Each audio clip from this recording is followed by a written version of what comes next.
Hoy Claudio Sheinbaum dio buenas noticias muy interesantes. Habla de los trenes de pasajeros nuevos que vienen, las 3 nuevas líneas. Ya no va a ser todo un gran proyecto como el Tren Maya, sino van a ser ya proyectos distintos.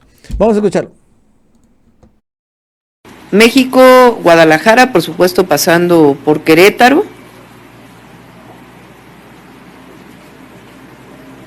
Pásale a la siguiente, obviamente pasa a Guanajuato, adelante. Este es el AIFA Pachuca.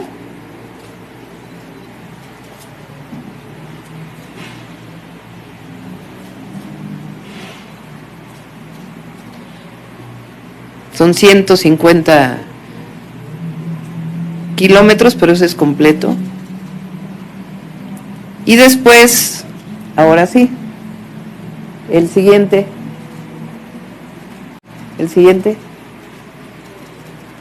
Este sí es el, vamos a quedarnos aquí, el Ciudad de México Nuevo Laredo.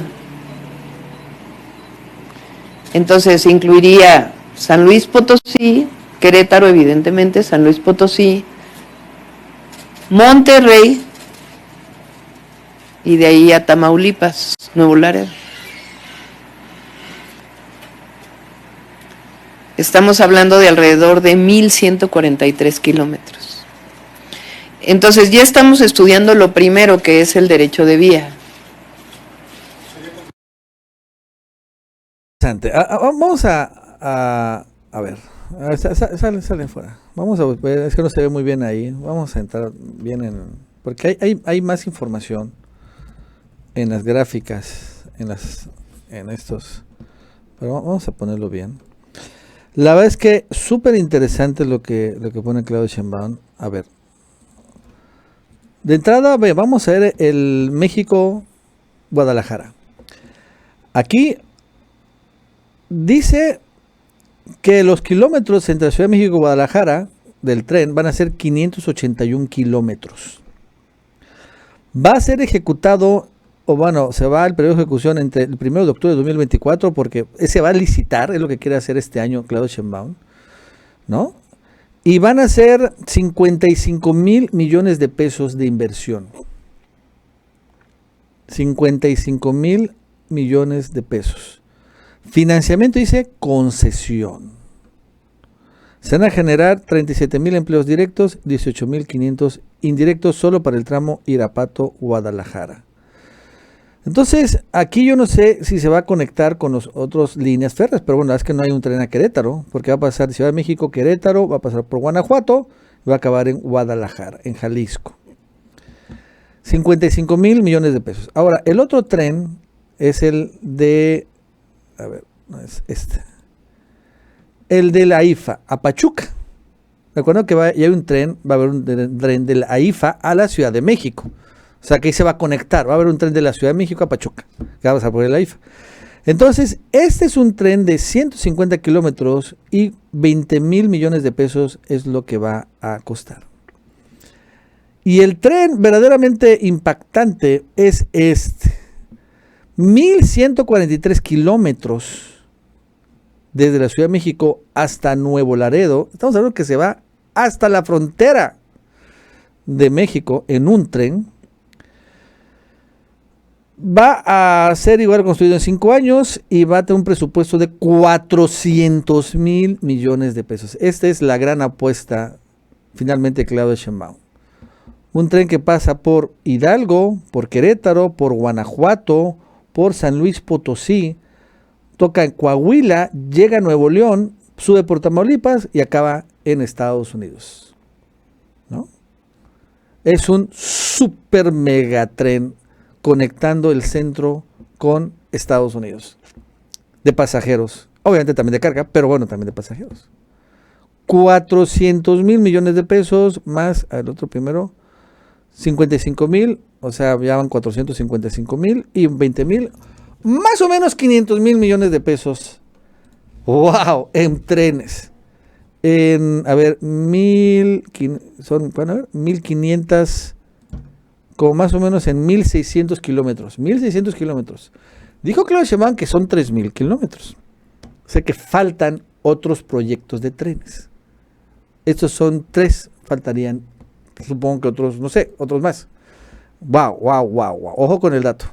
Todavía no, por lo que ha dicho Claudia Sheinbaum, todavía no estamos viendo el final de estos. Pero qué interesante. Y esto adicional, que quede claro, adicional a los, a el decreto presidencial donde se obliga a las actuales concesionarios de trenes de carga del país a que, bueno, instalen trenes de pasajeros también en estas vías. Esto es adicional, tengo entendido, no hay que verlo, pero según yo tengo entendido.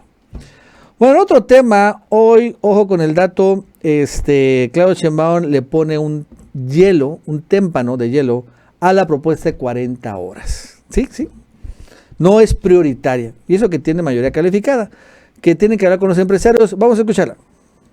Se ha volcado a la reforma al Poder Judicial, pero también hay otras reformas que quedaron pendientes en el Legislativo, y ahora que Morena tiene las mayorías, preguntarle cuál será el papel particularmente con la reforma a las 40 horas, que había sido una petición muy sentida de los trabajadores, incluso en campaña algunos grupos se acercaban y mostraban cartelones de reforma de 40 horas ya. Preguntarle, ¿se ha abordado, se estará impulsando? ¿Cuál es su opinión de la reforma, por favor? Sí, ahora tenemos, recuerden, las 18 reformas constitucionales y 2 legales que planteó el presidente. Yo estoy muy interesada, lo dije en campaña, en la Ley Nacional de Agua o la Ley General. Ya tenemos un grupo de trabajo para ello. Necesitamos ordenar las concesiones del agua también para resolver el problema, la tecnificación del campo. Esa es una prioridad de México y tenemos que seguir avanzando en ello, y tiene una parte muy importante legislativa. Está lo que planteé para las mujeres, los 2 nuevos programas sociales que queremos que queden en la Constitución, la no reelección. Entonces estamos trabajando en ello. Vamos a seguir, bueno, en el tema laboral, por ejemplo, y eso tiene que ver también con disminuir informalidades, fue un compromiso lo que tiene que ver con la formalidad laboral de los repartidores, que es algo muy importante, porque ni siquiera tienen contrato, son socios de las empresas, de las grandes transnacionales repartidoras. Entonces necesitamos que este trabajo, que ha crecido mucho en nuestro país, particularmente en las grandes ciudades, tengan derechos los trabajadores. Ya hemos avanzado también mucho en ello. El tema de las 40 horas los vamos a seguir trabajando. Es importante que se siga avanzando. En la medida de lo posible, así como fue el aumento al salario mínimo, que también nos va a tocar generar el consenso con los empresarios, porque recuerden que en los 6 años del presidente López Obrador, el aumento del salario mínimo ha sido un trabajo de consenso. Y el outsourcing también fue un trabajo de consenso. Las pensiones también fue un tema de consenso. Entonces, en la medida de lo posible, se trata de seguir trabajando en consenso con las representaciones de los trabajadores y el sector empresarial, pero seguir avanzando en los derechos de los trabajadores. Se seguirá avanzando, pero de momento no sería prioridad en este. Pero ya quien sea el secretario o secretaria del Trabajo tendrá que seguir avanzando en estos temas, en la búsqueda de consensos y de avanzar en los derechos laborales de los trabajadores. Y rápido, sobre esta iniciativa, ¿cuál es su opinión? O sea, usted como próxima Yo creo que hay que presidenta, seguir avanzando. Yo creo que una parte muy importante es seguir aumentando el salario. Creo que eso es algo fundamental. Y hay muchas áreas de la economía, incluso del trabajo de los trabajadores del Estado, que ya tiene 40 horas. Y hay que seguir avanzando en este tema. Pero desde mi perspectiva hay que buscar un trabajo de consenso, como se ha hecho en las otras reformas laborales. Y creo que es factible hacerlo, y que los empresarios y obviamente los trabajadores, que nosotros queremos que sigan aumentando los derechos de los trabajadores y trabajadoras, se siga avanzando en este esquema. Pues ahí quedó. Ahí quedó. Las 40 horas. O sea, esa no va a salir, cuando menos en esta época. No sé si se vuelva a abrir, ¿no? Lo de nuevo. Pero pues no, le pusieron la congeladora a las 40 horas. Bueno, yo creo que lo que ha impactado mucho positivamente en nuestro país es el ingreso, el salario. Ese sí es una prioridad. Ese sí es un compromiso de campaña de Claudia Sheinbaum. El aumento del salario mínimo, 10-20% anual, más o menos, va a seguir subiendo el salario mínimo. Y eso, bueno, finalmente impacta muy positivamente a las familias mexicanas y a la economía. Y lo de 40 horas, bueno, pues ahí quedó, ¿no? Tampoco hay que echarle mucha tierra. O sea, se ha conseguido cuestiones, por ejemplo, las 2 semanas de vacaciones obligatorias, eso es sumamente importante. Y bueno, la verdad es que pues ahí Claudia Sheinbaum prioriza, creo que el salario a las horas trabajadas. En fin, la pregunta es, creo que es cuántos trabajadores trabajan más de 48 horas. ¿Cuántos realmente trabajan sábados y domingos? ¿No? Creo que eso sería yo no tengo idea, les soy honesto, no tengo idea, no sé. Porque ese es eso, ¿no? 48 horas es trabajar de lunes a sábado y tener el domingo obligatorio. 40 horas es trabajar de lunes a viernes. Entonces, ¿cuántos trabajan de lunes a sábado? ¿Cuántos trabajan de lunes a viernes? Por ejemplo, aquí en el Chapucero se trabaja de lunes a viernes, desde hace rato. Aunque algunos trabajan sábado a la mitad del día, bueno, no sé. Ese sería un buen punto también de partida para el análisis, porque no lo tengo claro, honestamente. En fin, pero así se quedó.